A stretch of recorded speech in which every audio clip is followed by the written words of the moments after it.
pasado, parece que aquí de lengua de diputado. A ver, a partir de esta unidad ya vamos a entrar a la parte de la práctica. Por lo tanto, la modalidad será que simplemente les voy a proporcionar como conocimientos lo más básico de esta materia que apropiadamente se denomina Derecho Procesal Constitucional, pero en nuestra facultad, como la característica de muchas que tiene, con un diseño curricular para la vieja Bolivia de principios del siglo XX, le ponen el nombre de Práctica Forense de Procedimientos Especiales.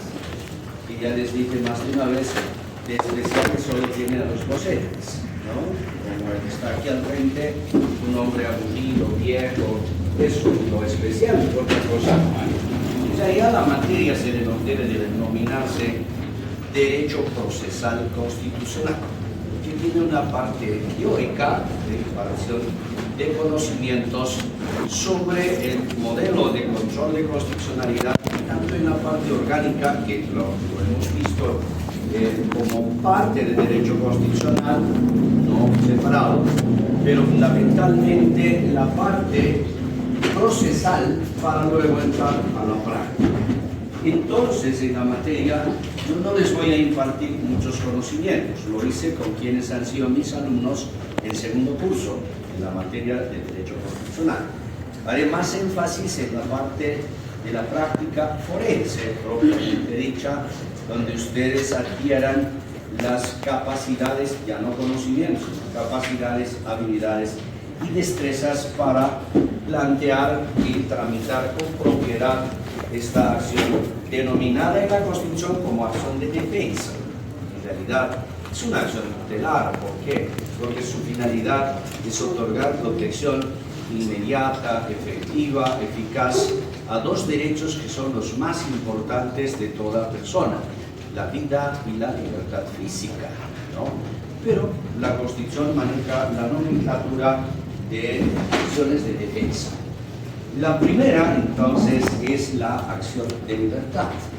Esta acción de libertad, históricamente, según la mayoría de los doctrinarios del derecho constitucional, fue creada en el derecho inglés a través de un famoso instrumento denominado el Acta de Habeas Corpus del año 1679, cuando se producía la disputa entre el Parlamento y la Corona incurría en excesos pese a la célebre Carta Magna ya de 1215, que expresamente había previsto que nadie en Inglaterra sería objeto de persecución, apresamiento, torturas, desposeído de sus bienes o desterrado de su nación sin previo juicio de sus pares.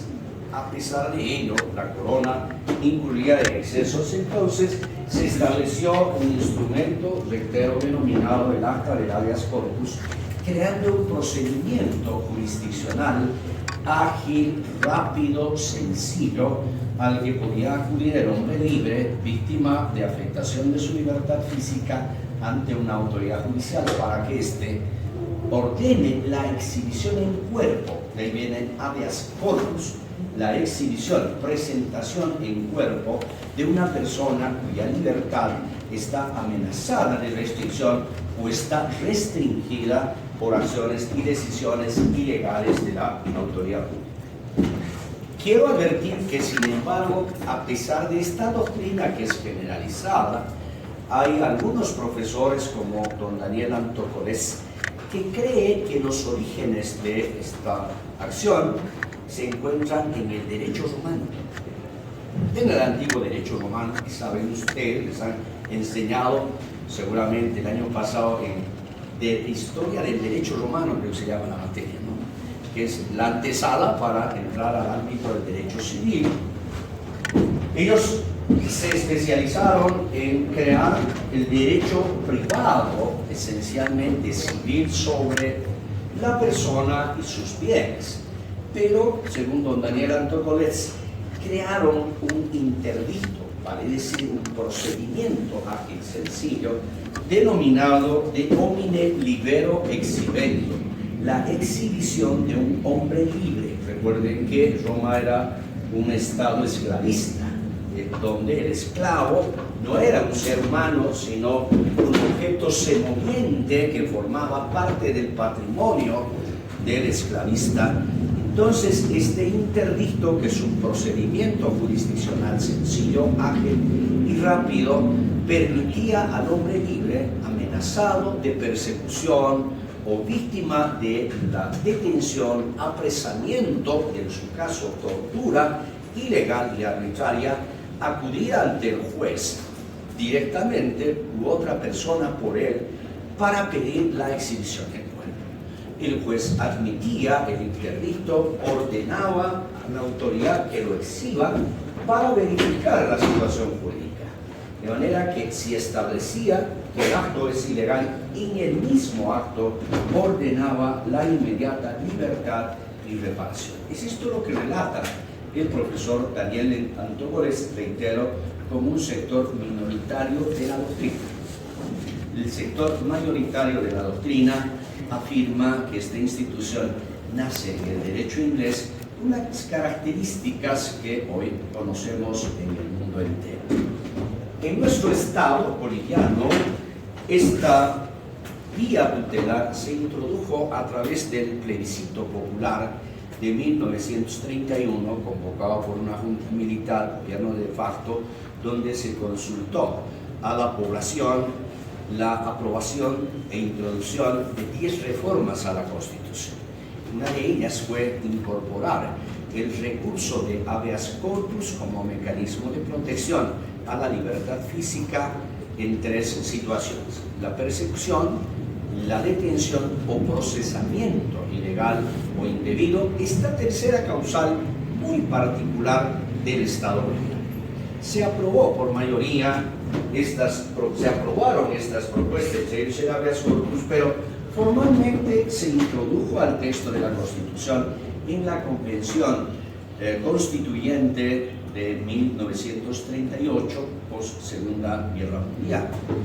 Pero, fíjense, que nunca se implementó, argumentando la ausencia de reglamentación procesal, hasta que en la dictadura de Banzer se aprueba el Código de Procedimiento Civil, que incorpora un capítulo de normas procesales para desarrollar la norma constitucional y permitir la tramitación del recurso de habeas corpus y del recurso de amparo constitucional. Así estaban denominados, no eran acciones, eran recursos que en su caso fueron utilizados frente a la dictadura militar. Por eso llamaron el recurso heroico, uno de esos que ha generado la otorgación de un premio al que protagonizó el hecho, y ha generado que se escribiera un libro con varios autores. Me hicieron el honor de invitarme, que lleva el título de El recurso de habeas corpus en papel higiénico.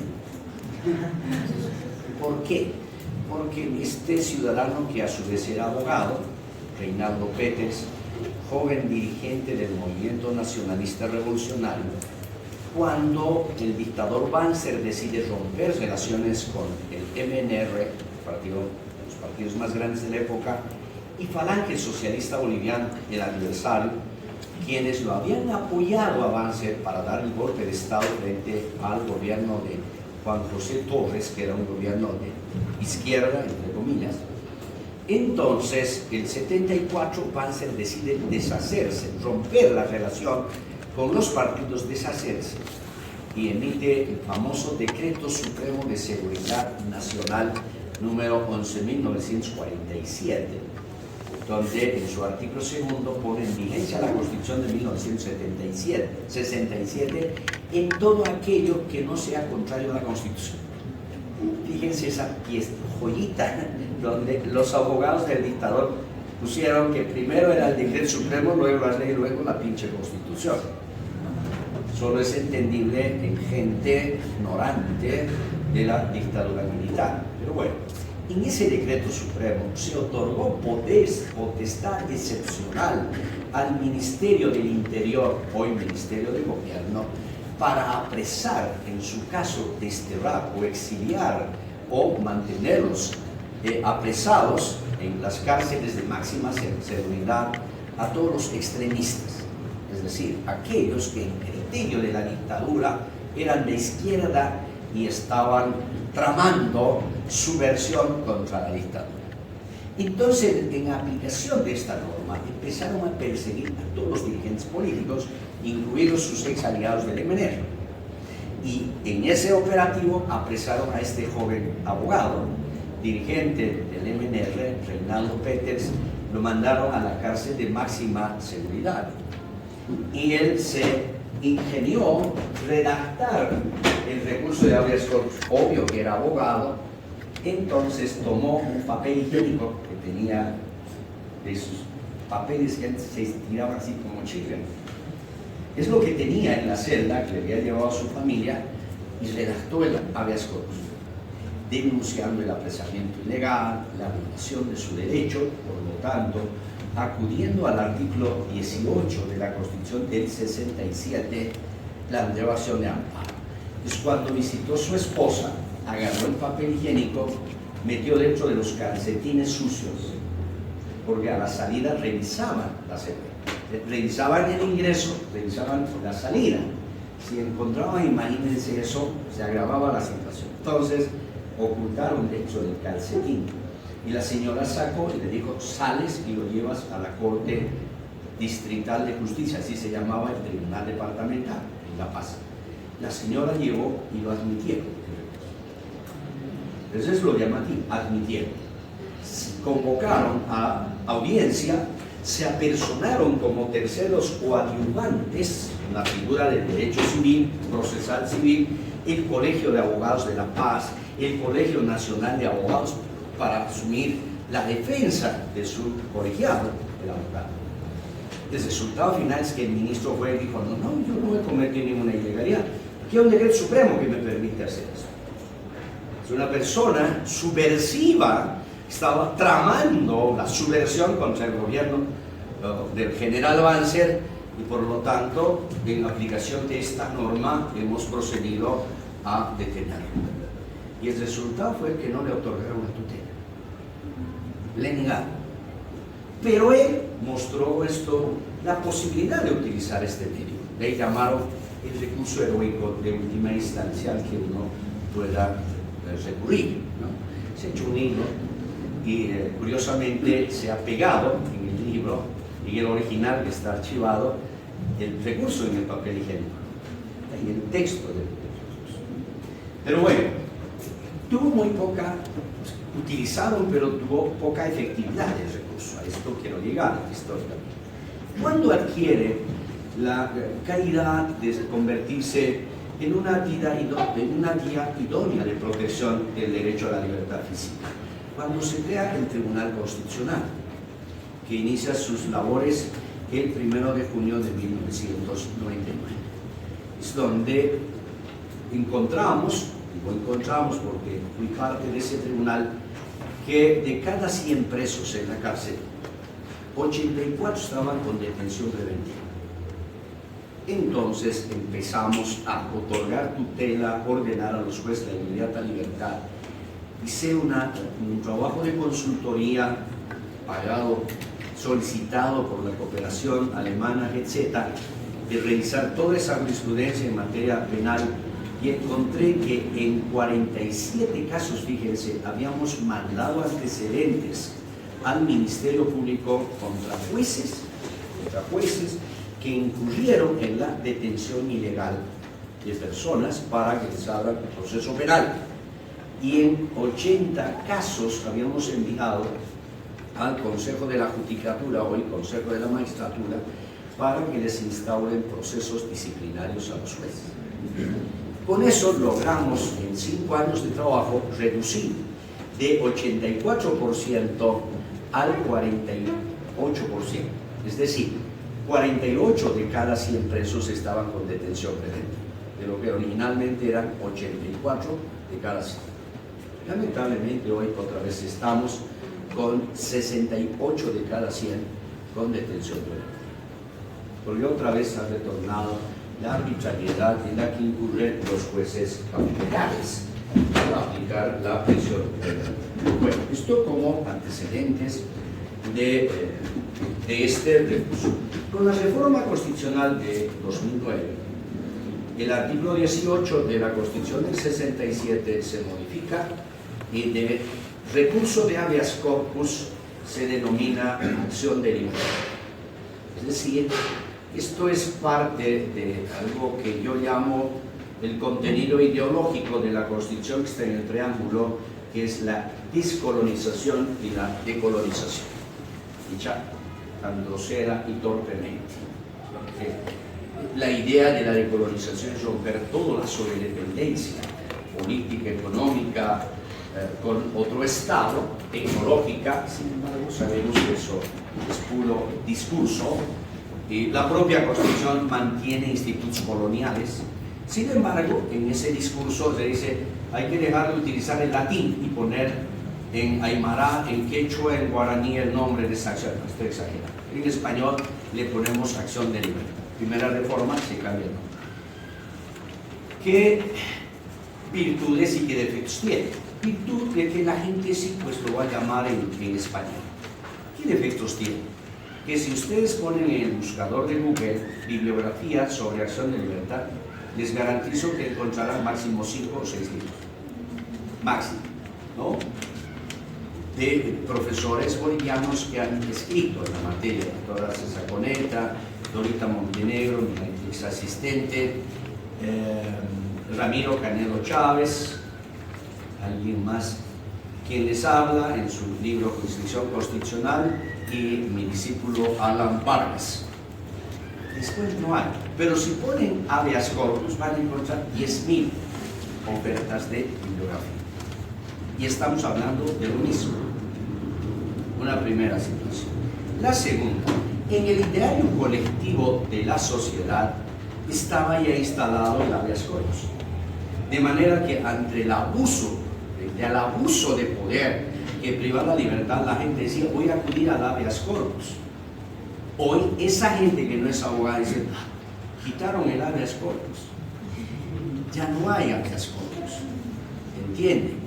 Porque una cosa es el privilegio nuestro de los abogados que conozcamos esto, y otra cosa es la gente. Y es a ellos que está dirigida esta acción. ¿Entendido? Bueno, sobre esa base, entonces, en primer lugar, recordarles algo que ya les enseñé, y como verán, siempre yo parto de un marco conceptual, entender qué es lo que estamos tratando. Entonces, la pregunta es, ¿qué es el habeas corpus en Bolivia, acción de libertad? Desde mi punto de vista, se trata de un proceso constitucional de tramitación especial y sumarísima que tiene por finalidad la protección inmediata, efectiva y eficaz de los derechos a la vida y a la libertad física frente a acciones, omisiones o determinaciones ilegales o indebidas provenientes de autoridades públicas o de personas particulares. Hago énfasis en esto último, personas particulares. ¿Por qué hago énfasis? Porque en mi época de magistrado, mis colegas en votación 4-1 me decían para rechazar la protección que otorga esta vía en casos de privaciones de libertad protagonizadas por particulares como los hospitales, las clínicas, donde retienen el paciente si no paga la cuenta. Luego retomaré el análisis. Bien, desde mi punto de vista, esto es acción de libertad. Explicamos qué quiere decir lo que acabo de mencionar, lo que muchos de ustedes acaban de decir. En primer lugar, es proceso, ¿por qué? Porque está constituido por un conjunto de actos procedimentales concatenados que nos permiten obtener una sentencia que adquirirá la calidad de cosa juzgada. Actos procedimentales como la presentación de la acción, la admisión, la realización de la audiencia pública, donde interviene el accionante ampliando fundamentos, el accionado asumiendo la defensa, contestando a la acción, y luego la sentencia que de constatarse la ilegalidad otorgará la tutela, es decir, la protección, o en caso de demostrarse que la acción es legal, denegará la tutela. Ese conjunto de actos procedimentales constituye científicamente, desde las disciplinas del derecho, el proceso. Hay una diferencia entre proceso y procedimiento, algo que nuestros profesores de la materia no lo saben explicitar. Hasta hoy yo sigo protestando porque le pongan el nombre de derecho, no, procedimiento civil. Procedimiento civil no es mecánico, porque el procedimiento son actos mecánicos, formalistas. Es proceso civil, el conjunto de esos actos mecánicos rituales. En este caso es un proceso. ¿Por qué constitucional? Por dos razones. La primera, porque a través de esta vía resolvemos un conflicto constitucional que se genera cuando una autoridad pública o un particular afecta el derecho a la vida o el derecho a la libertad física, que están reconocidos por la Constitución. Y toda infracción a la Constitución genera un conflicto constitucional. Y ese conflicto lo resolvemos aplicando directamente la Constitución. Recuerden lo que les enseñé en segundo curso, que en el constitucionalismo contemporáneo la Constitución deja de ser carta política para convertirse en una norma jurídica de aplicación directa, inmediata a la resolución de conflictos. Entonces, a través de esta vía solucionamos ese conflicto constitucional. ¿Por qué de tramitación especial? Porque, dada su naturaleza tutelar, este proceso no exige formalidades, ritualidades, se tramita en única instancia, no admite incidentes dilatorios, no admite excepciones, ni siquiera se da plazos de contestación. Se presenta, debe admitirse en el acto, señalarse audiencia, misma que debe realizarse dentro de 24 horas, habilitando días y horas extraordinarias. Es decir, si hemos presentado a las 9 de la mañana y tiene que haber un tiempo para notificar, la audiencia se realiza 1 de la madrugada, sí señor, para eso hay jueces de turno. O si hemos presentado un día viernes, el trabajo es lunes a viernes, ¿verdad? Quedan jueces de turno y tienen que señalar la audiencia para el sábado, pues en su caso el domingo, tienen que habilitar días y horas extraordinarias. La pregunta es ¿por qué? Porque no puede esperar la vida, la voluntad de un juzgador. Está en riesgo la vida. Tampoco la libertad puede esperar la voluntad burocrática de un juzgador. Entonces es una tramitación especial y es sumarísima. Debe cerrarse en 24 horas. Dentro de 24 horas. ¿Cuál es la finalidad? Es tutelar, restituir, restablecer los dos derechos más importantes que tenemos los seres humanos. La vida, cuando esté ante la amenaza de restricción, vulneración, o la libertad física. ¿Ante qué hay que proteger? Ante acciones, resoluciones ilegales o indebidas. Resoluciones serán de autoridades, acciones de personas particulares, pero ojo, también ante omisiones, especialmente en materia de la vida, son omisiones las que hacen que la vida esté en peligro. Ejemplo, cuando un accidentado llega al hospital Vietnam, en vez de internar y salvar la vida, lo primero que pregunta, ¿quién va a pagar la cuenta? Y lo tiene en sala de espera a la persona. Yo recuerdo hace años que estuve de emergencia en la clínica Vietnam Hospital, porque en la festividad de Año Nuevo, la familiar mía, por la llovizna, estando bailando en el patio, resbaló y el pie se le giró así. O sea, agarré el vehículo, la llevé, gritaba de dolor, entonces lo primero que pedí que le pongan un calmante, saquen radiografía y hagan el trabajo. En ese interín llegó un ciudadano que llovía torrencialmente, Le hicieron ingresar en una silla de rueda, el pantalón remangado, una fractura expuesta, saliendo el hueso. Todo largo rato, me doy la vuelta y lo estaban sacando a la cama. Entonces al sobrino que me acompañó le dije, voy a preguntar qué pasa con ese ciudadano. Regresó y me dijo, lo están votando porque no tiene dinero. Hice el escándalo más grande, llamé al alcalde, hice un verdadero escándalo y al final le dije, ¿cuánto cuesta la radiografía?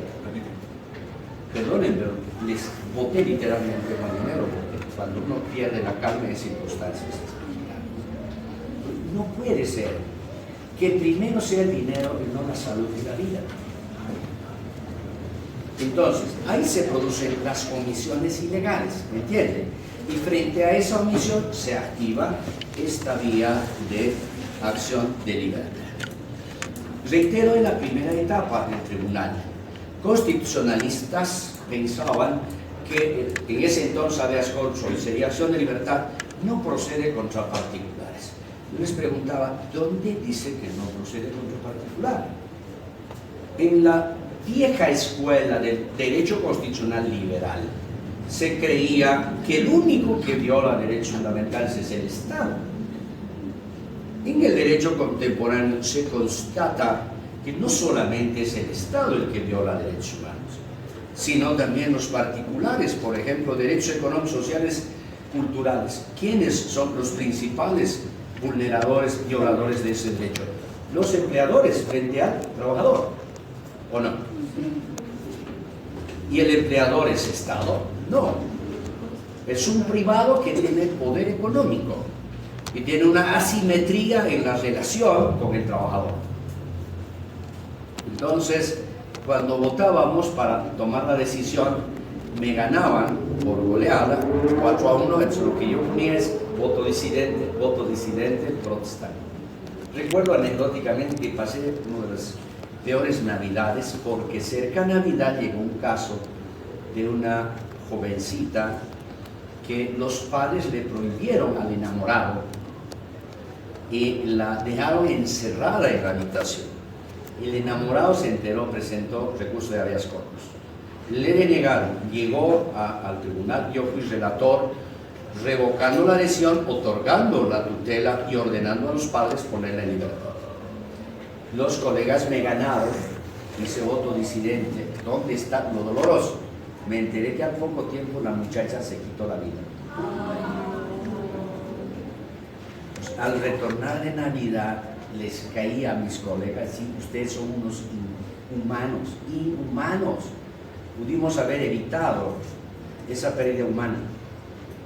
Y fíjense cómo cuando nos ponemos como devotos del ritualismo procedimental, podemos provocar este tipo de resultados. Por eso yo soy enemigo del juez de mármol.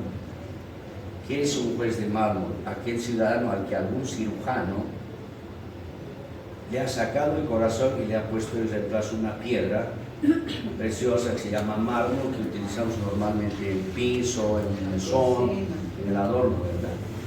Que no tienen humanidad, que no tienen empatía con los litigantes, esos que viven en el positivismo clásico afirmando dura lex sed lex. Dura es la ley, pero es ley. No puede ser ley algo duro. La ley, para ser válida, tiene que ser moralmente legítima. Y lo moralmente legítima supone justicia. Pero bueno, para que vean. Entonces, quiero hacer énfasis que ahora, tanto la Constitución como el Código Procesal Constitucional no excluyen al privado. Se habrán enterado que durante la pandemia una clínica privada retuvo un cadáver, ya no un paciente, un cadáver que se murió con COVID. Lo atendieron, no pudieron salvar la vida, y dieron la cuenta es 376.000 bolivianos. No tenemos para pagar, se queda el cadáver mientras no pagan. Y tuvieron que plantear acción de libertad y el juez ordenó que inmediatamente entregaran el cadáver.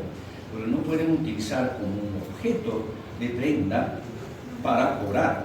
Eso es afectar la dignidad humana. Además, además de afectar la libertad si estuviese vivo, como ya está muerto, están afectando el derecho a la vida digna.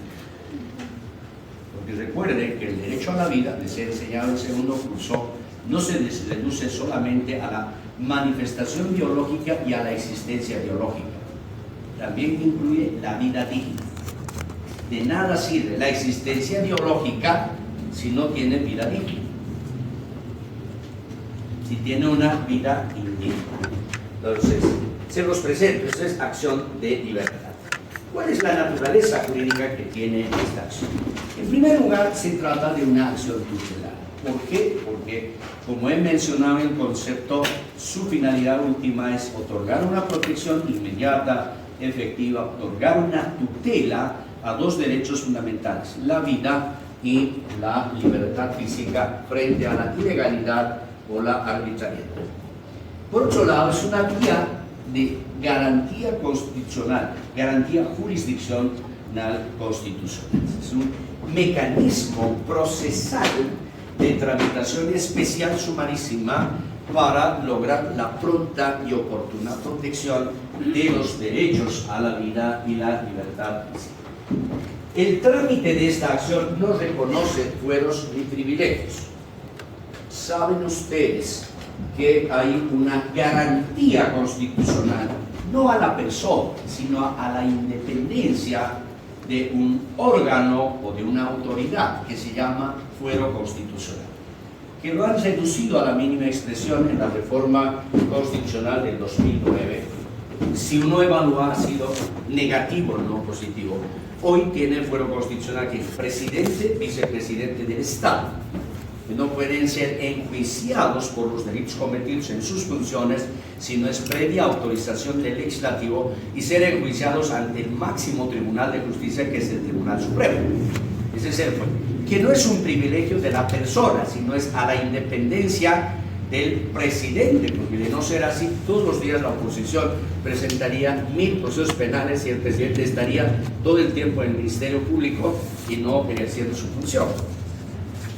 Los diputados, senadores tienen un fuero, la inviolabilidad parlamentaria, que no pueden ser perseguidos, enjuiciados o apresados por las opiniones, por las acciones que realizan en cumplimiento de sus atribuciones. Por ejemplo, control, fiscalización.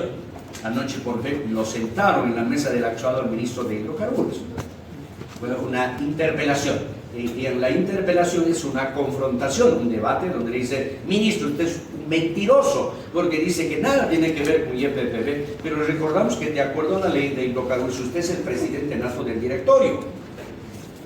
Y las decisiones se toman en el directorio. Entonces, por eso el ministro no puede decir: me están calumniando, y le inicia un juicio al director. No puede, porque está protegido. Pero en el caso de acción de libertad, no puede invocarse fuero constitucional. ¿Qué quiero decir con esto? Si es el presidente el que viola el derecho y presentan la acción ante un juez cautelar de instrucción, el presidente no va a decir: yo soy la primera autoridad del Estado, tiene que ir a la Corte Suprema. El presidente no reconoce fueros. ¿Entiende? Y el hecho concreto fue con el presidente Banzer, cuando ya llegó a ser presidente constitucional, periodo 97-2002. Recordarán que en Cochabamba se produjo un conflicto, la guerra del agua, ¿se acuerdan? Entonces no pudo controlar, y un día viernes en la noche, recuerdo, disculpen, no sé la fecha exacta, pero agentes de seguridad del Estado irrumpieron domicilios y procedieron a detener a los dirigentes cívicos, ciudadanos, incluido un joven curioso, a la 1 de la madrugada, y los llevaron hasta el departamento de Pando, el municipio de Puerto Rico. Es un lugar que hace un calor mínimo de 42 grados, está lleno de bichos con los que hay que pelear, y recién el estado de sitio, hoy estado de emergencia, fue dictado a las 11 de la mañana. El estado de sitio le permitía al Ejecutivo hacer ese operativo, pero sucede que hicieron el operativo antes de dictar el estado de sitio. La defensora del pueblo presentó acción de libertad hoy, recurso de habeas corpus, denegaron en La Paz con el argumento: es que el presidente tiene fuero y tiene que plantearse ante la Corte Suprema de Justicia. Llegó al tribunal y nosotros dijimos claramente que esta acción no reconoce fueros y que el presidente actuó indebidamente. Concedimos la tutela, ordenamos que el presidente los devuelva inmediatamente a todos a su casa, les pague daños y perjuicios. Y el retorno es bajo el costo de los recursos del presidente. Es que, dada su naturaleza tutelar, no se puede invocar cuestiones de fuero constitucional. Es un proceso principal y directo que no está alcanzado por la subsidiariedad. Es una teoría universal.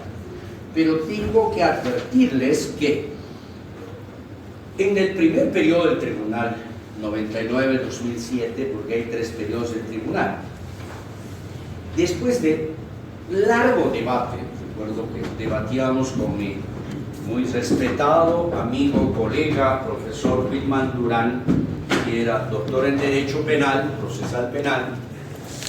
Él planteó que se hacía un mal uso del habeas corpus respecto a la causal de procesamiento indebido, donde aplican la detención preventiva, porque el código prevé un recurso de apelación incidental que debe ser resuelto en 72 horas. Y sucede que los abogados hacían un mal uso, activaban la apelación y paralelamente el habeas corpus.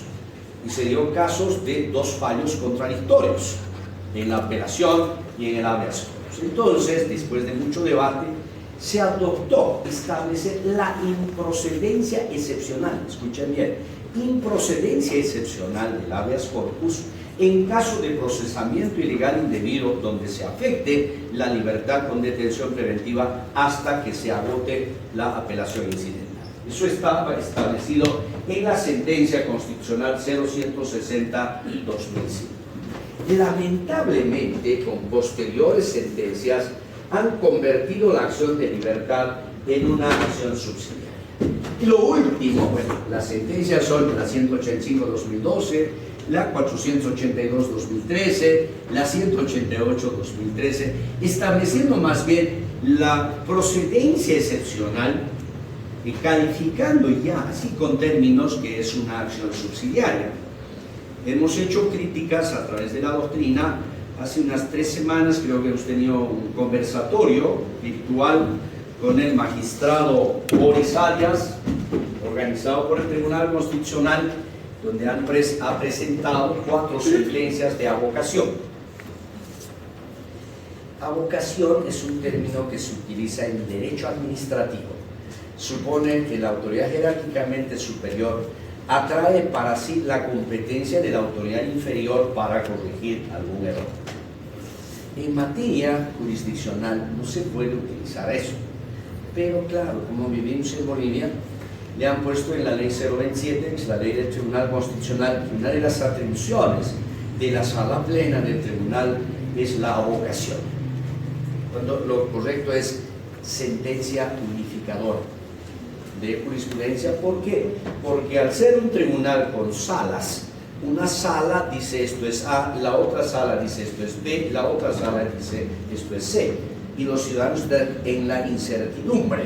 Entonces la sala plena, que es la reunión de todos, dicta una sentencia donde dice la sala primera ha dicho A, la sala segunda ha dicho B, la sala tercera ha dicho C.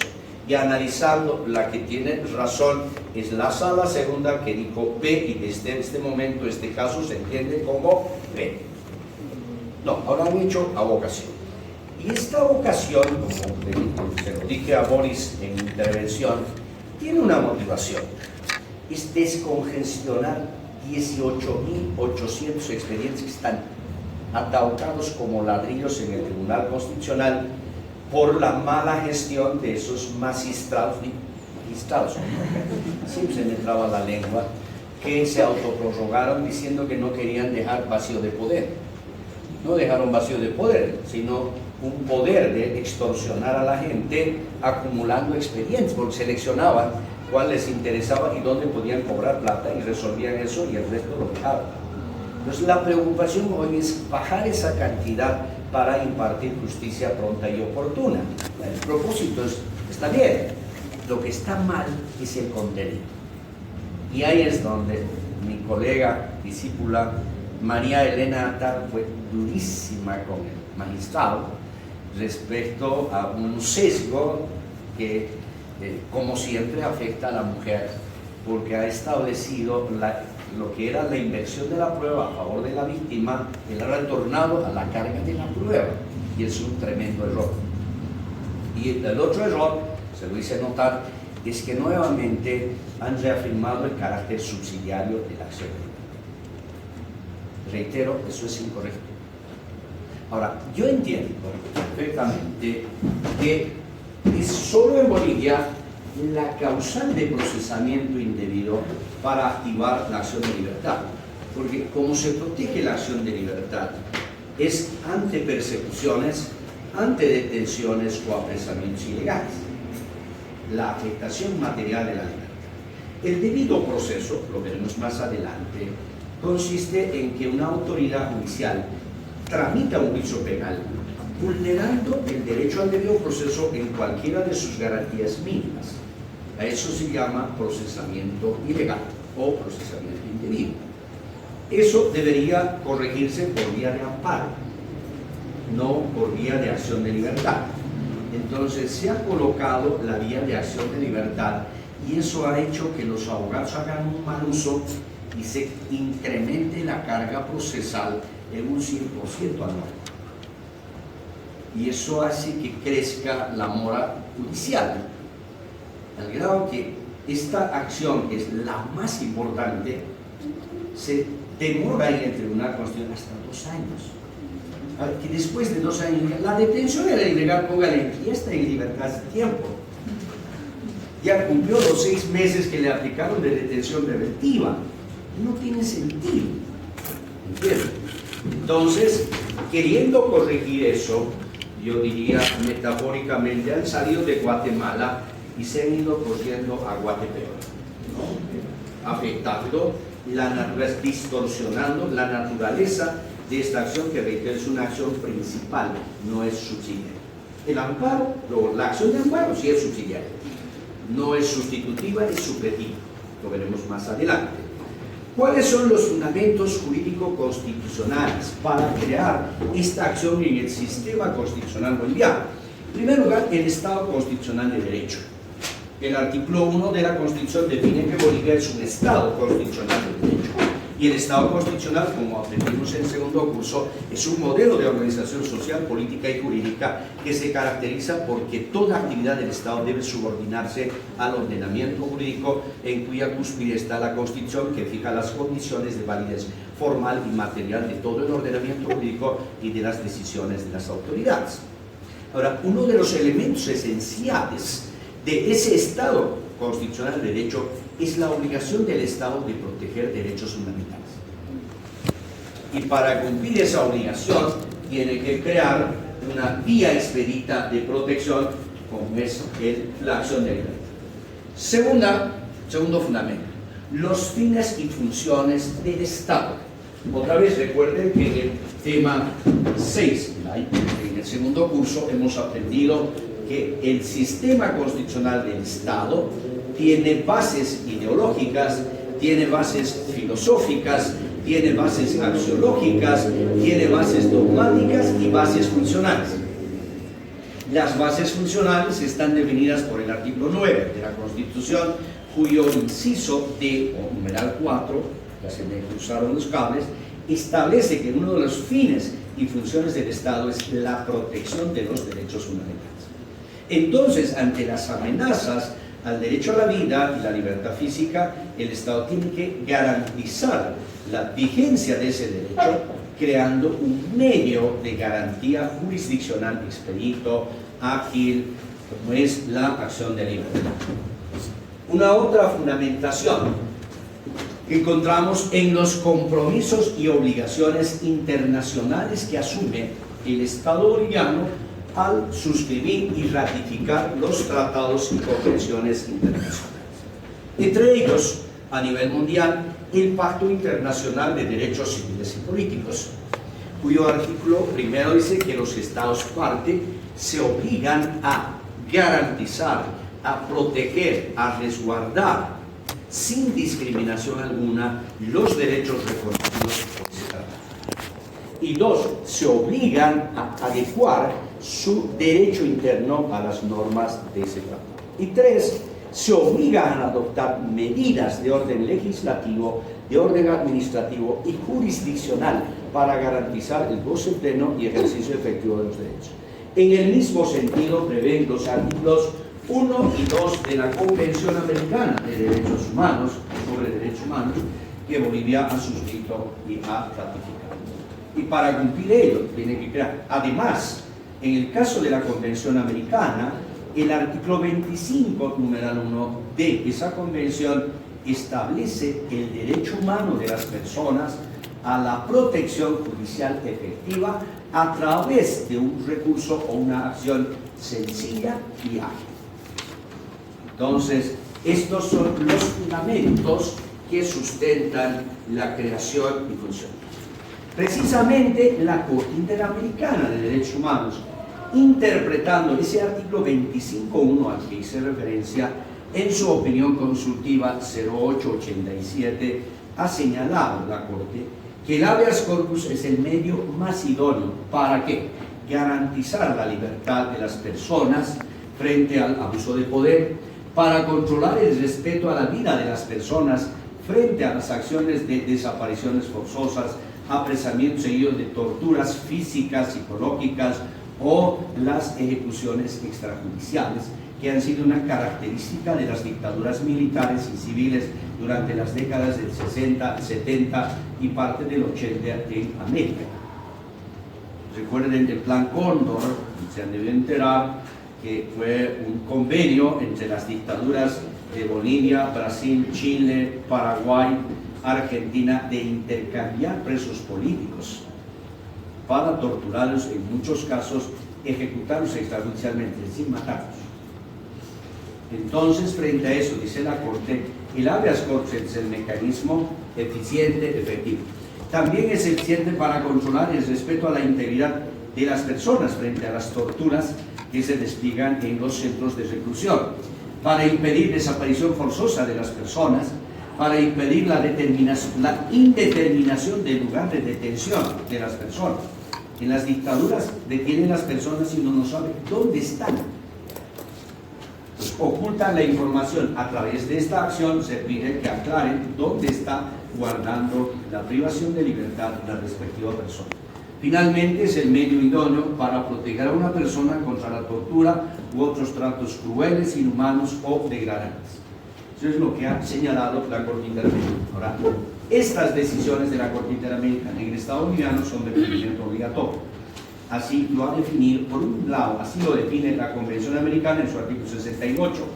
Pero por otro lado, en Bolivia, la sentencia constitucional 0110/2010 de 10 de mayo ha establecido que el bloque de constitucionalidad al que hace referencia el artículo 410, parágrafo segundo de la Constitución, no se reduce solo al contenido normativo de los tratados y convenciones. Incluye en ese bloque los organismos internacionales creados por esos tratados y convenciones y las decisiones emanadas de esos organismos internacionales.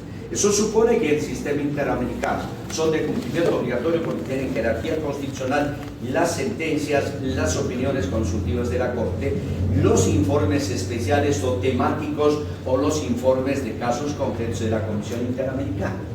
Son de cumplimiento obligatorio las observaciones generales del Comité de Derechos Humanos de Naciones Unidas, el Comité de Derechos Económicos, Sociales y Culturales también de Naciones Unidas. Por lo tanto, esta opinión consultiva tiene que ser cumplida por el Estado. El ámbito de protección. ¿Qué derechos protege esta acción? Según el texto literal de la Constitución, artículo 125, protege la vida y la libertad física. Pero el Tribunal Constitucional se ha encargado de desarrollar esas normas. En primer lugar, respecto al derecho a la vida, en las sentencias 0044-2010, 2468-2012, 1278-2013, el Tribunal Constitucional ha dejado en claro que se protege el derecho a la vida ante los riesgos no solo emergentes de la privación de libertad, porque en un primer momento de aplicación de la Constitución del 2009, los jueces y tribunales de la jurisdicción ordinaria asumieron la posición de que la acción de libertad respecto a la vida solo se activa cuando la vida está en peligro como consecuencia de la privación de libertad. Ejemplo, que alguien que es hipertenso lo lleven preso a Chochocoro en La Paz, se va a morir con embolia o infarto. Ahí se activa la acción de libertad. El tribunal se ha encargado de decir no. En todo caso en que la vida esté en riesgo por acciones u omisiones de autoridades sobre personas particulares, se activa la acción de libertad para evitar la consumación de la violación contra la vida, incluyendo la protección a la vida digna. A la vida digna. Segundo, respecto al derecho a la libertad física o personal. Ha señalado también el Tribunal Constitucional que si bien, de acuerdo al texto del artículo 125 de la Constitución, la acción de libertad protege la libertad física frente a persecuciones, detenciones ilegales y procesamientos ilegales indebidos, se extiende la protección en aquellos casos de vulneración del derecho a la integridad física, porque el artículo 15 de la Constitución reconoce el derecho a la vida, pero también la integridad física, psicológica y sexual. Entonces, se activa la acción de libertad en aquellos casos de torturas, tratos crueles, humillantes, degradantes. Podemos consultar esa jurisprudencia en las sentencias 0044-2010, 0476-2011, 1579-2013. Por otro lado, también respecto a la libertad de locomoción, una cosa es la libertad física, otra cosa es la libertad de locomoción o de libre tránsito. Si recuerdan, en segundo curso hemos aprendido con el artículo 21, numeral 7, y hemos dicho que ese derecho nos permite salir o ingresar al territorio nacional o circular libremente dentro del territorio nacional. Cuando se afecta, por ejemplo, este derecho respecto a la persona que quiere salir al exterior y le aplican un arraigo indebido, por ejemplo, emergente de una deuda tributaria. El Tribunal Constitucional ha dejado en claro que la deuda tributaria no puede ser cobrada privando la libertad. Entonces, un arraigo de esa naturaleza afecta este derecho, se activa la acción de libertad. Sentencia 0023-2010, sentencia 0218-2014. Sobre el debido proceso, dice el artículo 125 de la Constitución que se activa ante el procesamiento ilegal o indebido. ¿Qué es el procesamiento ilegal o indebido? Es la acción de una autoridad judicial que tramita y resuelve un proceso penal en contra de la persona, vulnerando el derecho al debido proceso en sus garantías mínimas del derecho al juez natural, el derecho a ser oído, juzgado, el derecho a la defensa, el derecho a la comunicación previa, el derecho al traductor, el derecho a la defensa técnica material, el derecho a interrogar testigos, el derecho al juicio público, el derecho de impugnar, una lista larga de garantías mínimas. Cualquiera de esas garantías mínimas que se vulnere convierte el proceso en un procesamiento ilegal, y en ese caso la vía de protección es la acción de libertad. Así lo ha señalado reiteradamente el tribunal. Pero, ¿qué es lo que ha señalado el tribunal respecto a esta causa? En la sentencia 1865-2004, reiterada por la 619-2005, 0087-2012, ha señalado que la acción de libertad procede contra procesamiento ilegal o indebido cuando la consecuencia inmediata del procesamiento ilegal o indebido afecta el derecho a la libertad física. Si no afecta el derecho a la libertad física, el remedio es la acción de amparo, no la acción de libertad. Pero esa sentencia fue modificada, mutada, si quieren ustedes, a través de la sentencia 0217-2014, donde el tribunal dijo que se activará la acción de libertad ante el procesamiento ilegal indebido, aunque la consecuencia no afecte directamente la libertad física.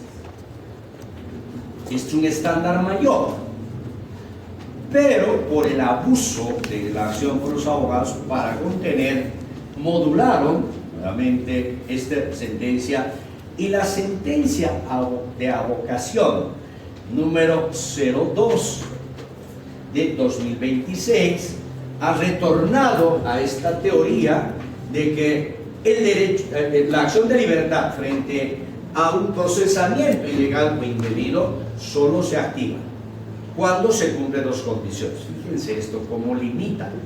La primera condición es que la consecuencia inmediata del procesamiento ilegal o indebido sea la afectación de la libertad física. Y segundo, que la persona hubiese estado en total estado de indefensión. Es decir, que no conocía del proceso, no tuvo oportunidad de defenderse, como estos perseguidos políticos que salieron del país con asilo, refugio, y en su ausencia los juzgaron. Pero eso es realmente restrictivo, porque hay personas que sí están presentes, pero su defensa se reduce a tener un abogado porque no atienden para nada sus memoriales, sus argumentos, no valoran su prueba. Y eso es procesamiento ilegal. Los jueces en Bolivia, como la mayoría de abogados, creen que el derecho a la defensa se reduce al hecho de tener un abogado como defensor. Eso no es derecho a la defensa. El derecho a la defensa es el derecho a controvertir, de manera que si me acusan yo tengo que controvertir y demostrar con fundamentos fácticos y jurídicos que no tienen la razón.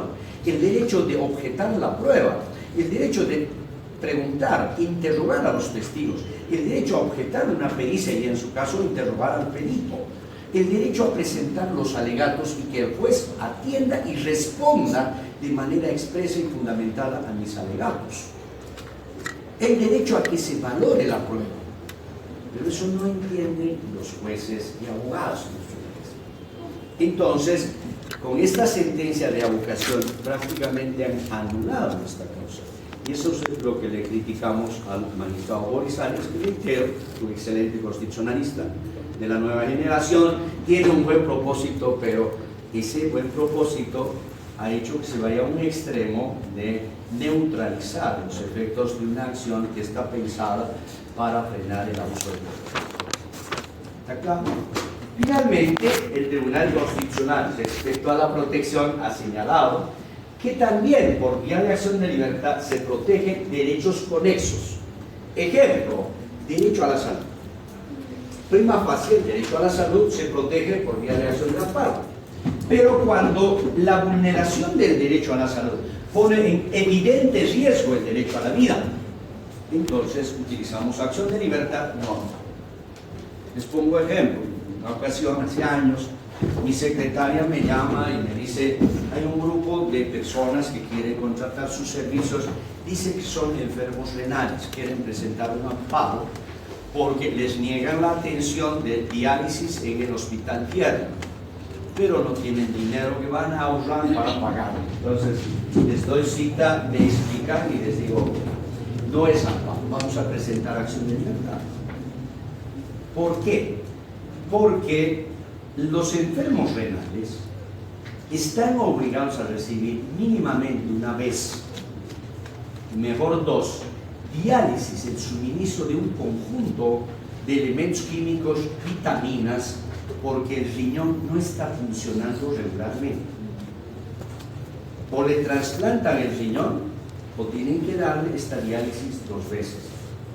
Y el costo es altísimo. Cada sesión de diálisis ahora debe estar cerca de 5.000 bolivianos. Ahora, en mi época de magistrado dijimos que ese servicio lo tiene que prestar el Estado, porque el Estado tiene la obligación de proteger el derecho a la vida. ¿Okay? Entonces, a partir de eso, han determinado que quien debe cubrir es el gobierno autónomo municipal.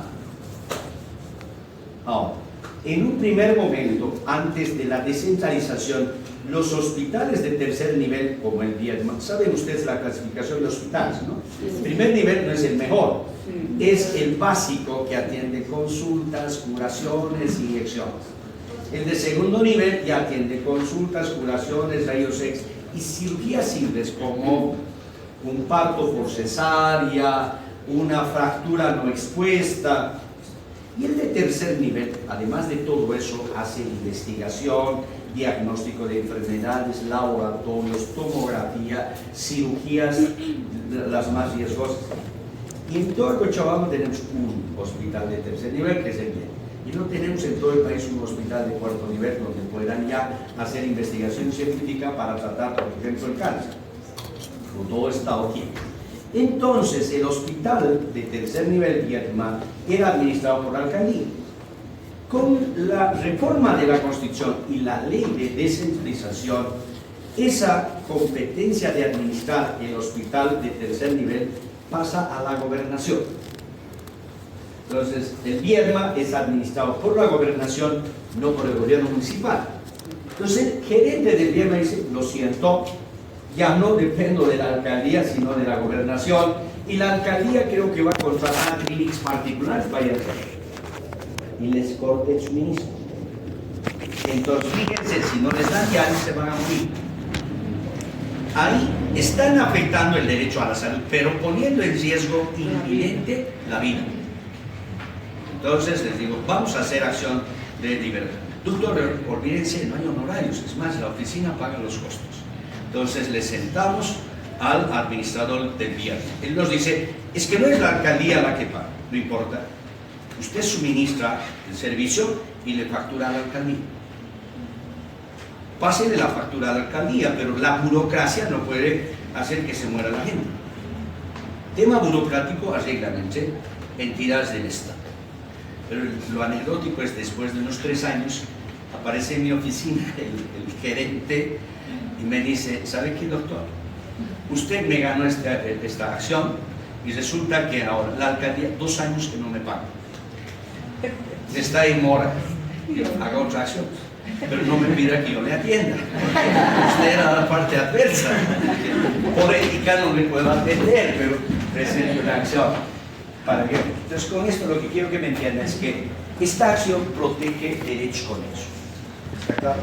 Cuando ese derecho conexo pone en riesgo evidente al derecho principal que es protegido por la acción de libertad. Por eso, cuando tengan que trabajar el tema, siempre tienen que hacer un adecuado análisis del caso y una buena determinación de la situación jurídica que vamos a practicar. En la primera clase, cuando hablamos de atender la consulta, ¿se acuerdan que hablamos de determinar la situación jurídica? Esa es la parte medular para el éxito o fracaso de esta acción. ¿Qué obligaciones genera esta acción para el juez? El planteamiento de la acción. La primera obligación que tiene el juez es la interpretación de las normas aplicando los principios pro persona y pro favorabilidad. Es decir, la interpretación del juez jamás tiene que ser para validar un hecho ilegal que viola el derecho, sino tiene que hacer los extremos grandes de interpretación para proteger los derechos. Eso supone pro persona. Cuando tenga una hipótesis que le diga restringe el derecho y otra proteja, siempre tiene que preferir la que dice proteja. Cuando tenga una alternativa normativa, una norma que dice restringe y la otra que proteja, aplique la norma que dice proteja. Siempre. Y es lo que no hacen nuestros jueces. Hacen exactamente lo contrario. Hacen todos los esfuerzos para denegar la tutela. Segunda obligación, interpretar las normas desde y en conformidad con las normas del bloque de constitucionalidad. Esto supone las normas de tratados, convenciones, pero además la forma en que esas normas han sido interpretadas por los organismos internacionales. Esa interpretación que en el lenguaje del derecho internacional de derechos humanos se llama estándares mínimos internacionales.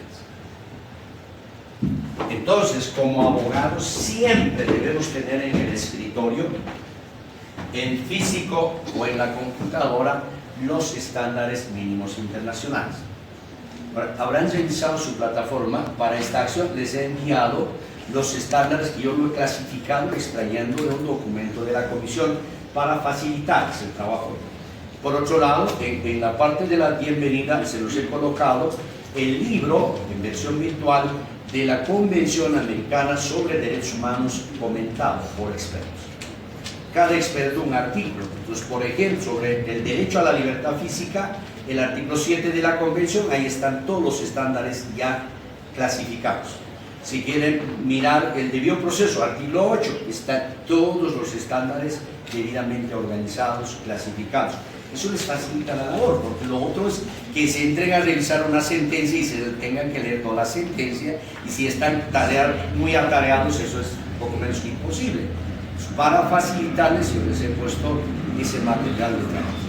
Pero nunca debe faltar de nuestro escritorio ese. Pero lo que a mí me apena es que cuando visito a mis exalumnos que son abogadas o abogadas, encuentro el Código Civil en 20 versiones y ni un solo ejemplar de la Constitución, menos de los tratados. Les encanta el Código Civil, que los que son católicos no le ponen la velita a la Virgencita de Orcupilla, sino al Código Civil, para que les permite ganar el juicio. Y algunos lo ganan y otros lo pierden.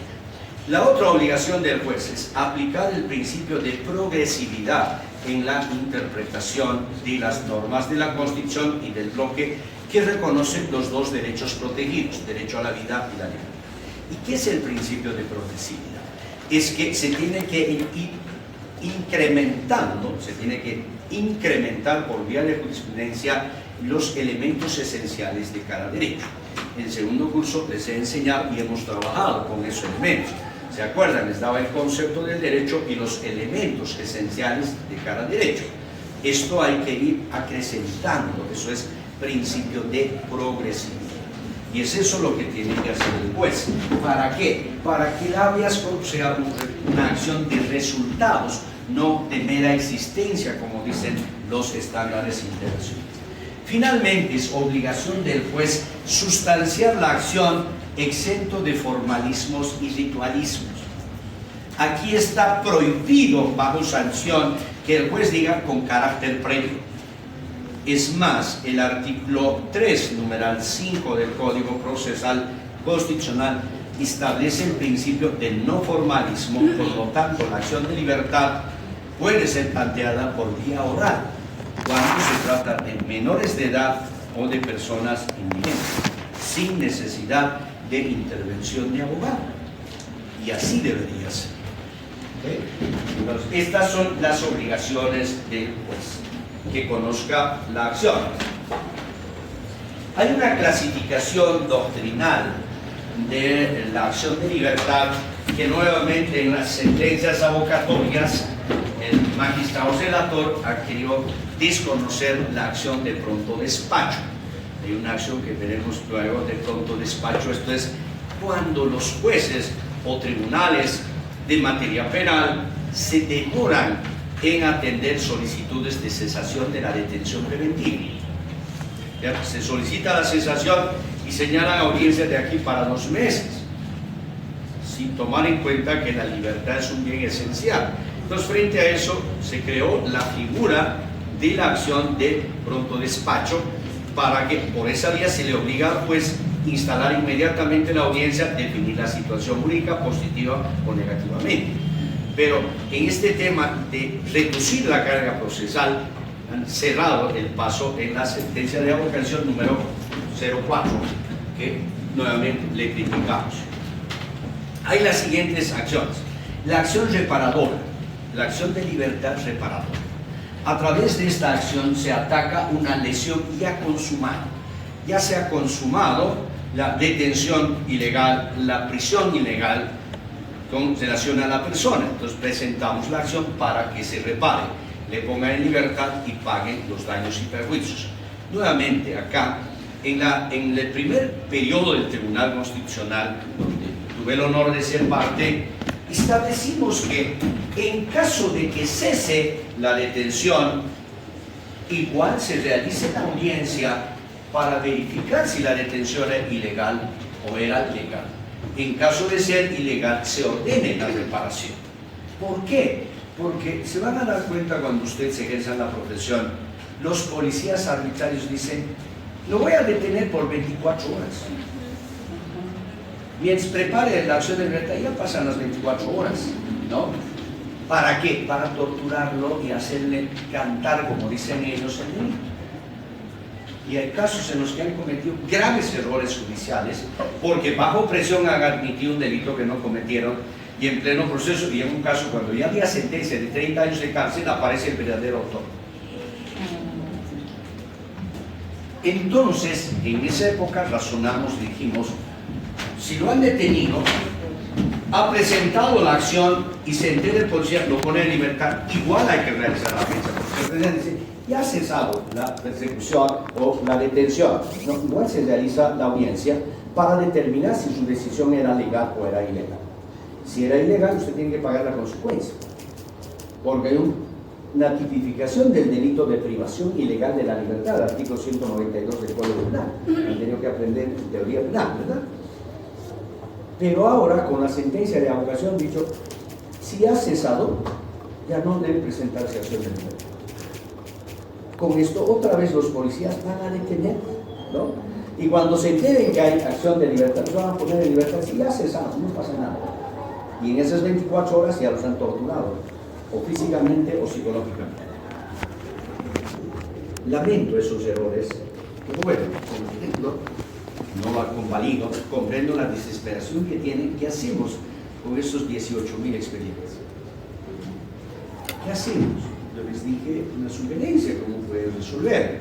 Claro, ellos tienen un dado temor de que les cuestionen, porque lo que les dije es, cada magistrado titular pidan permiso, licencia por una semana, convoquen a los suplentes, sorteen los expedientes, luego a la semana vuelven y los que han salido de sorteos ellos tienen que estar trabajando. Entonces ahí tienen suplentes trabajando juntamente con los titulares.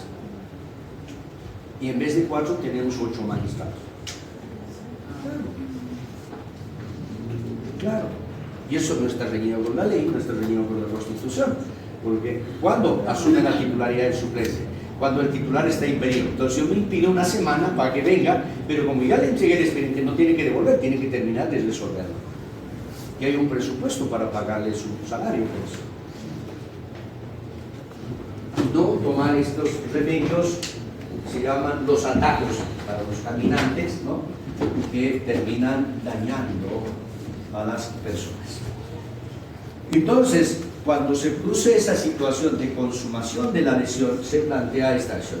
Se lo han caracterizado en las sentencias 1579-2004 y se ha reiterado en la sentencia 0044-2010, que pueden consultar ustedes en la base de datos del tribunal. La segunda clase se llama la acción de libertad preventiva. Esta acción tiene por finalidad prevenir que la lesión al derecho se produzca. ¿Cuándo se activa? Cuando hay persecución ilegal o indebida. ¿Y qué es una persecución ilegal e indebida? Es un hostigamiento a la persona sin que exista motivo legal ni orden de captura emitida por autoridad competente. Los policías dicen, es que estoy queriendo investigar, pero tráigame una orden, porque el artículo 23, parágrafo 3 de la Constitución dice, nadie será perseguido, detenido o preso, sino solo en los casos que así señale la ley, requiriéndose de una orden expresa de autoridad pública. Entonces, cuando se enteran que ya han expedido un mandamiento de apremio, se adelantan en plantear la acción para evitar que se consuma el apremio y lo lleve detenido a la carceleta policial. Esta es la finalidad de esta modalidad de acción que ha sido definida en la sentencia 0044-2010-R del Tribunal Constitucional. La acción de libertad correctiva. Esta acción se plantea para evitar que se agraven las condiciones en que se mantiene una persona detenida. Sucede que dentro de la cárcel hay otra cárcelcita que se llama calabozo, donde los llevan por supuestas faltas disciplinarias y los tienen en oscuridad, sin cama, nada, así, y solo a plan de una dieta con agua y pan. Esto está agravando su situación de privación de libertad. Entonces se plantea la acción de libertad correctiva. O en aquellos casos en que la persona está privada de libertad y tiene un grave problema médico que requiere de un tratamiento en una clínica y el gobernador no quiere autorizar la salida, agravando la situación, incluso poniendo en riesgo la salud y la vida. Entonces se plantea acción de libertad correctiva. Esto bajo el siguiente fundamento. En la sentencia 1624-2013, el tribunal ha señalado que la privación de libertad implica la restricción de aquellos derechos que, por la naturaleza de la condena o de la medida cautelar, se vean afectados sin lesionar el derecho a la dignidad de las personas, menos su derecho a la vida o la integridad física. Y cuando se niegan a autorizar la internación en la clínica, están atestando. De hecho, en los últimos 10 años se han producido 4 muertes en la cárcel porque el gobernador no autorizó la internación en la clínica. Un caso de infarto, hay un caso de una persona con diabetes que requería un urgente tratamiento porque se le subió el azúcar demasiado, le vino un shock hipovolémico. Entonces, frente a esa situación tenemos la acción de libertad correctiva. La acción de libertad traslativa o de pronto despacho que les comentaba que busca acelerar los trámites judiciales o administrativos cuando existan dilaciones indebidas para resolver. Ahora ya es comentario, no necesitan escribir, se acaba de anular con la sentencia abocatoria de avocación número 004. Eso es lo que les decía, lamento que por solucionar un problema agraven la situación de las víctimas. Había todo un desarrollo con las sentencias que aquí están anotadas para obligar a los jueces a cumplir su labor. De hecho, sin necesidad de esto, los jueces tienen que cumplir los plazos. Pero bueno, ¿cómo queremos que cumplan si desde aquí enseñamos a no cumplir plazos, a no cumplir horarios? Entonces, en su vida cotidiana, el juez dice que espere. Y no se apiada de que esa persona se está jugando su vida misma, su tranquilidad. Pero para el juez eso no importa. Por eso yo los llamo los jueces de mármol. Y muchos abogados ya están en esa tendencia de abogados de mármol. Entonces estoy queriendo hacer una campaña para que se cierren los quirófanos donde hacen esta actividad de cambiar el corazón por humano, porque no tienen empatía alguna. Pero bueno, había este remedio, lamento, lo han quitado. ¿Con qué sentencia, doctor? La de avocación, sentencia de avocación 004-2026. Son esas travesuritas que ha hecho mi buen amigo, discípulo Boris Arias, que está de magistrado del Tribunal Constitucional. Causales de procedencia respecto a la vida. Para proteger la vida, ¿en qué casos procede la acción de libertad? En aquellos casos en los que, a consecuencia de la privación de libertad, la vida se encuentra en peligro. Ejemplo, el caso del señor José María Bacoví, que era un ciudadano notable de Cochabambino, era un consultor internacional de la FAO, la personalidad aceptó venir a trabajar por su país en Bolivia en servicio de caminos, hoy ABC creo que se llama, ¿no? ABC, no sé cómo se describe, administradora de caminos, boliviana de caminos. De carreteras. ¿Ah? De carreteras, administración. De carreteras, ok. Cuando entró el ilustre presidente don Evo Morales, obviamente que lo destituyeron y reemplazaron con otra persona, y el señor José María Bacoví denunció un acto de corrupción en la licitación y adjudicación de la construcción del asfaltado de la vía Potosí-Tarija. Le iniciaron 30 procesos penales en diferentes ciudades y entre ellos en el Alto. Él los ganó ya 27, porque alguna vez me visitaba. Una vez me encontré casualmente en el hotel en Tarija, yo fui a dictar clase de posgrado y él estaba hospedado, había ido a una audiencia. Y en el desayuno nos encontramos, me saluda, se siente en mi mesa y me cuenta y me dice: he ganado ya 27, 3 me quedan, pues voy a ganar. ¿Sabe qué? Me han abierto otras 40 causas. Entonces yo le digo: don José María, esto ya es una tortura psicológica. Hay un tratado internacional que es la Convención para la Eliminación de la Tortura y Tratos Crueles, Degradantes e Inhumanos. Y tiene un comité. Hay que presentar un informe de Malta, a nivel interno, a nivel internacional, se llama informe sobre la tortura psicológica de la que usted está siendo víctima. Y además está poniendo en riesgo su salud por el estrés, por su estado delicado, porque era una persona con hipertensión arterial.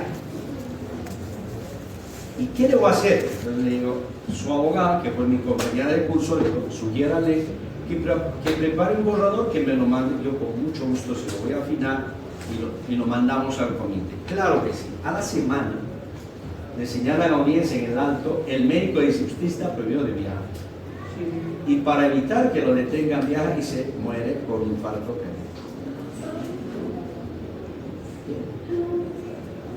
Entonces, por ejemplo, si hay este caso de una persona que cuando es hipertensa por recomendación médica se tiene que ir a vivir a Santa Cruz, mínimo a Cochabamba, pero le abren el proceso en La Paz y ordenan la detención preventiva a cumplirse en la cárcel de Chochocoro, están poniendo en peligro la vida.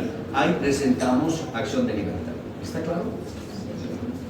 Cuando la vida está en peligro emergente de negligencias médicas, esos médicos que tienen que hacer cirugía ya, todavía están de vuelta, que va a pagar la cuenta, que se ha autorizado la clínica, que el quirófano está lleno, el seguro de salud, cada nacional es para llorar.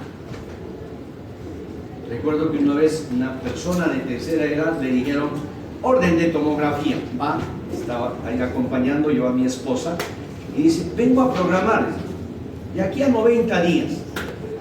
Entonces el anciano reacciona y dice, gracias señorita, voy a venir en 90 días, pero ya no para que me dé certificado de tomografía axial, sino certificado de defunción. Se imagina con el problema y la edad que tuve 90 días me voy a morir. Y tiene toda la razón. Entonces, en esas circunstancias activamos acción de libertad. Cuando la vida está en peligro como consecuencia de negligencias de administración en centros médicos hospitalarios.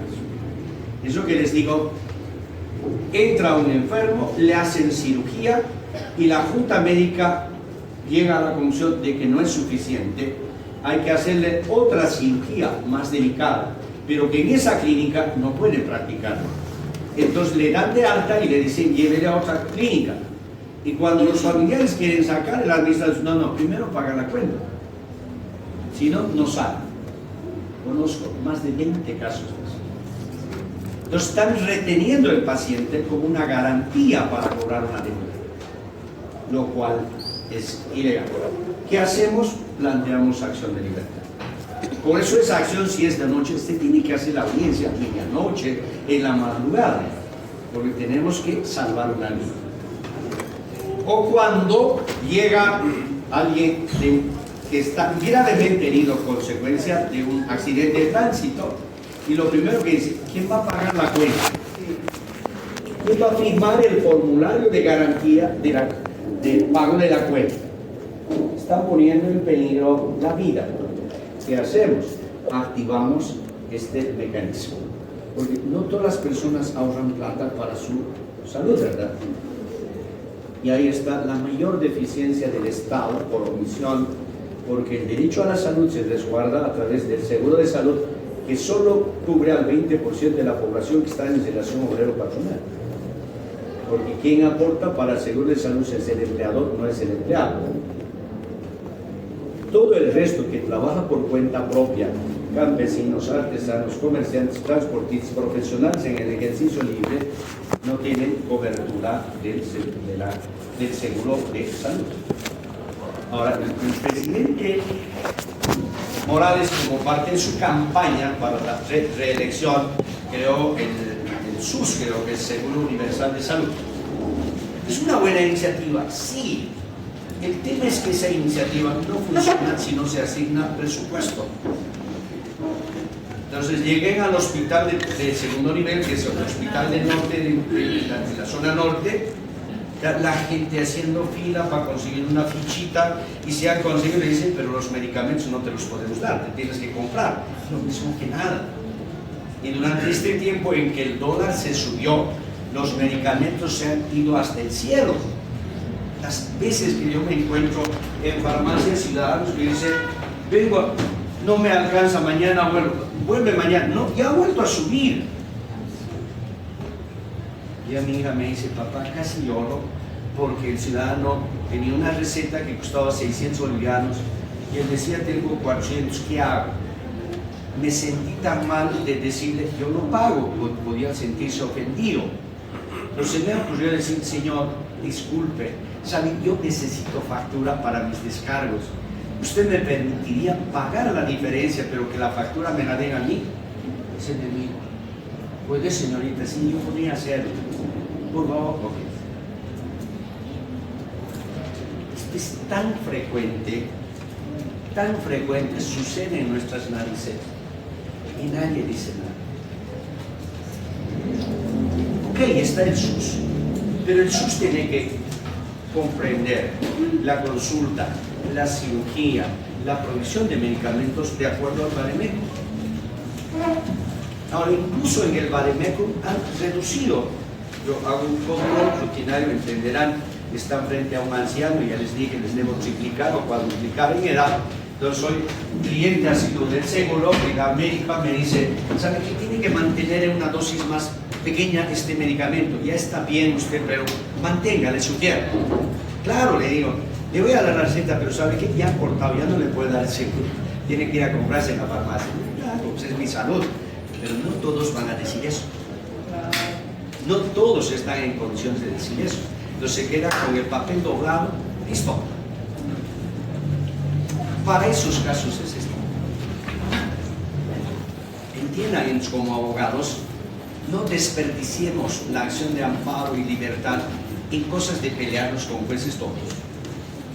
Utilicemos para resolver problemas estructurales, como lo hacen en Colombia con una denominada, métanse a la Corte Constitucional a través de Google y busquen con el título de sentencias estructurales. Ahí van a aprender cómo la autoridad judicial, si es activista, puede resolver problemas estructurales mediante una sentencia, incluso saliéndose de la esfera de sus competencias. Pero eso es activismo judicial para proteger, no para hacer las barbaridades que nos han hecho en Bolivia. Es para proteger derechos. La Corte, qué lindo. Corte Constitucional de Colombia. Ok, los veo el siguiente martes.